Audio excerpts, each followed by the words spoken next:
Friends, അടുത്ത ഒരു വീഡിയോയുമായി ഞാൻ വന്നിരിക്കുകയാണ്. എല്ലാ ഫ്രണ്ട്സിനും സുഖമാണല്ലോ അല്ലേ? അപ്പോൾ എല്ലാവരുടെ സുഖത്തിന് വേണ്ടിയും ഞാൻ പ്രാർത്ഥിച്ചുകൊണ്ട് നമുക്ക് വീഡിയോയിലേക്ക് പോകാം. അപ്പോൾ ഇന്ന് ഞാൻ സംസാരിക്കാമെന്ന് വിചാരിച്ച ടോപ്പിക്കെന്ന് പറയുന്നത് നമ്മുടെ നിത്യജീവിതത്തിൽ നമുക്കുണ്ടാകുന്ന കടങ്ങളെക്കുറിച്ചാണ്. അപ്പം എനിക്കറിയാവുന്ന കാര്യങ്ങൾ ഞാൻ പറയാം, എൻ്റെ അനുഭവത്തിലുള്ളത്. കടമെന്ന് പറയുന്നത് ആരും ആഗ്രഹിക്കാത്ത ഒരു കാര്യമാണ്. പക്ഷേ കടം എന്ന് പറയുന്നത് വന്നു പോയി കഴിഞ്ഞാൽ ഒന്നിനു പുറകെ ഒന്നായി അത് വീണ്ടും വീണ്ടും വീണ്ടും നമുക്ക് വന്നുകൊണ്ടേയിരിക്കുന്ന ഒരു കാഴ്ച എൻ്റെ പേഴ്സണൽ ലൈഫിലും എനിക്ക് അനുഭവപ്പെട്ടിട്ടുണ്ട്. എത്ര തന്നെ നമ്മൾ കടം വേണ്ട എന്ന് വിചാരിച്ചിരുന്നാലും ചില സന്ദർഭങ്ങളിൽ കടം ഒന്നിനു പുറകെ ഒന്നായി നമ്മുടെ ജീവിതത്തിലേക്ക് വരുന്നത് കാണാം. അപ്പം ഇതിൽ ഞാൻ നോട്ടീസ് ചെയ്ത ഒരു കാര്യം എന്ന് പറയുന്നത്, ചിലപ്പോഴെങ്കിലും നമുക്ക് കിട്ടുന്ന വരുമാനം അല്ലെങ്കിൽ നമുക്ക് കിട്ടുന്ന കാര്യങ്ങൾ, പൈസ വരുമ്പോൾ നമ്മൾ അതിനെ നല്ല രീതിയിൽ എന്ന് പറയുമ്പോൾ നമ്മുടെ ചില ആഗ്രഹങ്ങളായിരിക്കും നിറവേറ്റുന്നത്. പക്ഷെ നമുക്കത് അപ്പോൾ ഒരു നെസസറി ആയിരിക്കില്ല. അപ്പോൾ പോലും നമ്മൾ ആ ഒരു തീരുമാനം എടുക്കും, എനിക്ക് ഇന്ന സാധനം വേണം. പക്ഷേ നമുക്കതില്ലാതെയും ഒരുപക്ഷെ നമുക്ക് ആ സിറ്റുവേഷൻ ഡീൽ ചെയ്യാൻ പറ്റും. ആ സമയത്ത് നമുക്കത് വേണം എന്ന് പറഞ്ഞ് നമ്മളതിൽ പൈസ ഇൻവെസ്റ്റ് ചെയ്യുകയും പിന്നീട് ഒരു ആവശ്യത്തിന് നോക്കുമ്പോൾ നമ്മളടുത്ത് ആ പൈസ ഇല്ലാതിരിക്കുകയും ചെയ്യുന്ന ഒരു സിറ്റുവേഷൻ എനിക്ക് എൻ്റെ ജീവിതത്തിൽ വന്നിട്ടുണ്ട്. അപ്പം ഞാൻ ചിന്തിക്കും, അയ്യോ അന്ന് ആ സാധനം വാങ്ങിക്കണ്ടായിരുന്നു, എനിക്കന്ന് അത് അത്ര വലിയ അത്യാവശ്യ കാര്യമൊന്നും ആയിരുന്നില്ല, പിന്നെ ഞാൻ എൻ്റെ കയ്യിലുള്ള പൈസ അതിനു വേണ്ടി ചിലവഴിച്ചു എന്ന് പിന്നീട് റിഗ്രറ്റ് ചെയ്യും. അപ്പോൾ അതൊരു കാരണമായി തോന്നിയിട്ടുണ്ട് കേട്ടോ.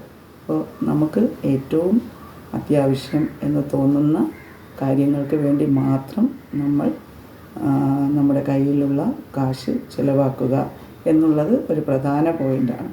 രണ്ടാമത്, നമ്മൾ ഏതെങ്കിലും ഒരു വ്യക്തിയുടെ കയ്യിൽ നിന്ന് കാശ് വാങ്ങിക്കാൻ ഇടയായാൽ ആ വ്യക്തിയുമായി നമ്മൾ നിരന്തരം നമ്മളെ ഫോൺ ചെയ്യുമ്പോഴോ അല്ലെങ്കിൽ അവർ നമ്മളോട് സംസാരിക്കാൻ വരുമ്പോഴോ നമ്മൾ അവർക്കെതിരെ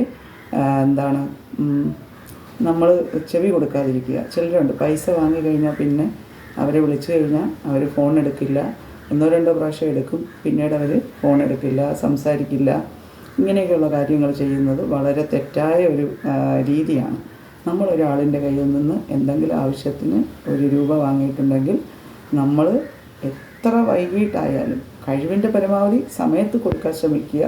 പിന്നെ അത് നമുക്ക് കഴിഞ്ഞില്ലെന്നുണ്ടെങ്കിൽ അതിൻ്റെ എക്സ്ക്യൂസുകൾ നമ്മൾ പറഞ്ഞ് അവർ വിളിക്കുന്ന കോൾസ് എല്ലാം നമ്മൾ അറ്റൻഡ് ചെയ്തുകൊണ്ട് അവർക്ക് എത്രയും വേഗം ആ കാശ് കൊടുക്കാനുള്ള ആ ഒരു ശ്രമത്തിലോട്ട് നമ്മൾ നീങ്ങേണ്ടതാണ്. പിന്നെ വേറൊരു കാര്യം ഞാൻ നോട്ടീസ് ചെയ്തിട്ടുള്ളത്, ഞാനായാലും നമുക്കില്ലാത്തപ്പോൾ നമ്മൾ ഒരാളിൻ്റെ കയ്യിൽ നിന്ന് വാങ്ങാൻ കാണിക്കുന്ന ആ ഒരു സ്പിരിറ്റ് ഉണ്ടല്ലോ, ഒരാളിൻ്റെ കയ്യിൽ നിന്ന് പൈസ വാങ്ങാൻ നമുക്ക് ഭയങ്കര നമ്മുടെ ആവശ്യം എന്താണോ അതിനനുസരിച്ചുള്ള ഒരു എനർജി ലെവൽ അതിനുണ്ടാവും.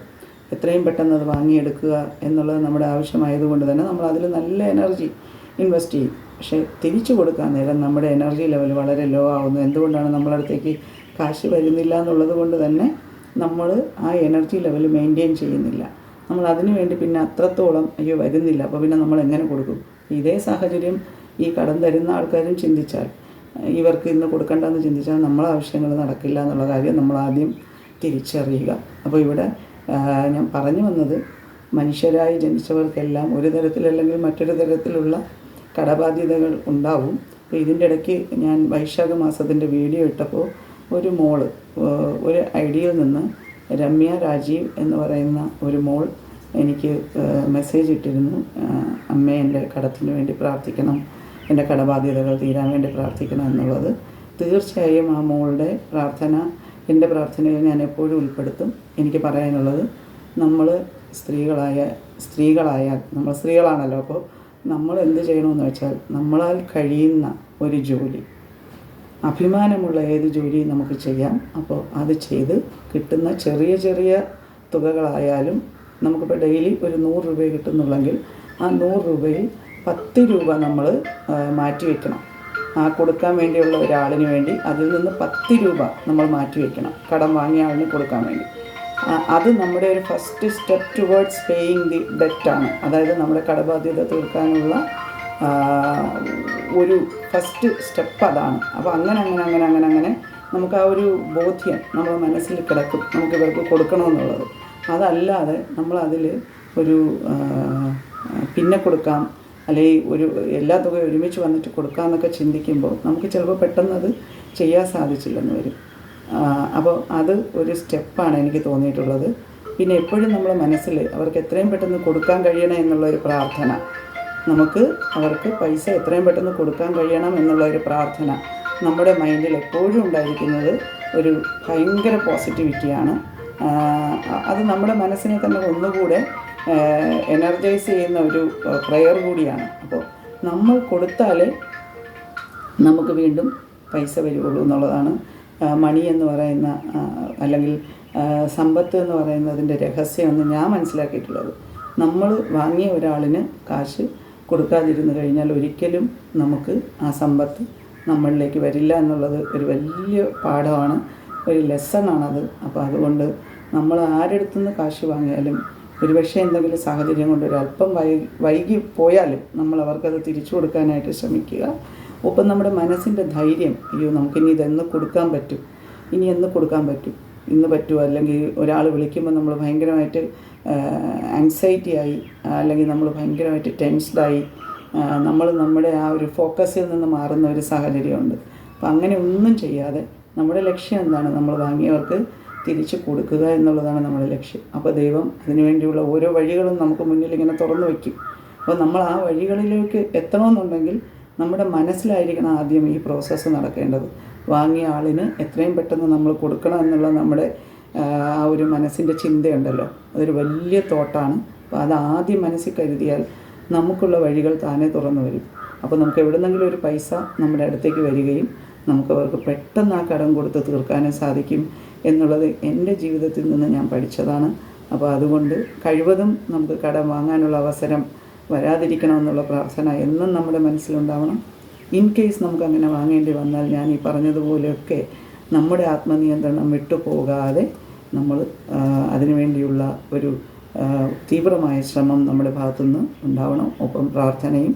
ഞാൻ പറഞ്ഞല്ലോ, നമ്മൾ ശ്രമിക്കുന്നതിൻ്റെ ഇരട്ടിയാണ് ദൈവം നമുക്ക് ഫലമായി നൽകുന്നത്. അപ്പോൾ ആരാണോ ശ്രമിക്കുന്നത് അവർക്ക് മാത്രമായിരിക്കും വിജയം കാണാൻ സാധിക്കുന്നത്.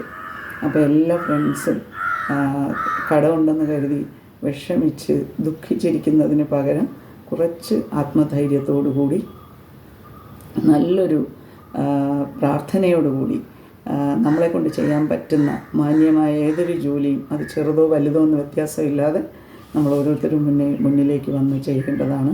അത് നമ്മളെ ഒരു പരിധി വരെ ഇത്തരത്തിലുള്ള വിഷമതകളിൽ നിന്ന് മാറ്റി നിർത്തുമെന്നുള്ള കാര്യത്തിൽ ഒരു സംശയമില്ല. കടത്തിനെക്കുറിച്ച് വീണ്ടും ആരെങ്കിലുമൊക്കെ അറിയാൻ ആഗ്രഹിക്കുന്നുവെങ്കിൽ ഞാൻ വീണ്ടും അടുത്ത ഒരു വീഡിയോ ആയി കുറച്ചുകൂടെ വിശദമായി ഞാൻ ഈ വീഡിയോ ചെയ്യുന്നതായിരിക്കും. അപ്പോൾ എല്ലാ കടബാധ്യതയുള്ള ആരും തന്നെ ഒരു ഫ്രണ്ട്സും വിഷമിക്കേണ്ടതില്ല. ധൈര്യമായി മുന്നോട്ട് പോവുക. വിജയം നിങ്ങളോടൊപ്പമാണ്. സത്യസന്ധതയും അതുപോലെ തന്നെ ജോലി ചെയ്യാനുള്ള മനസ്സുള്ളിടത്തോളം കാലം, ആരോഗ്യവും പ്രാർത്ഥനയും ഉള്ളിടത്തോളം കാലം നിങ്ങളെ തോൽപ്പിക്കാൻ ആർക്കും കഴിയില്ല എന്നുള്ളത് നിങ്ങൾ തന്നെയാണ് തിരിച്ചറിയേണ്ടത്, നമ്മൾ തന്നെയാണ് തിരിച്ചറിയേണ്ടത്, അല്ലേ? അപ്പോൾ വീണ്ടും കാണാം. Love you all friends.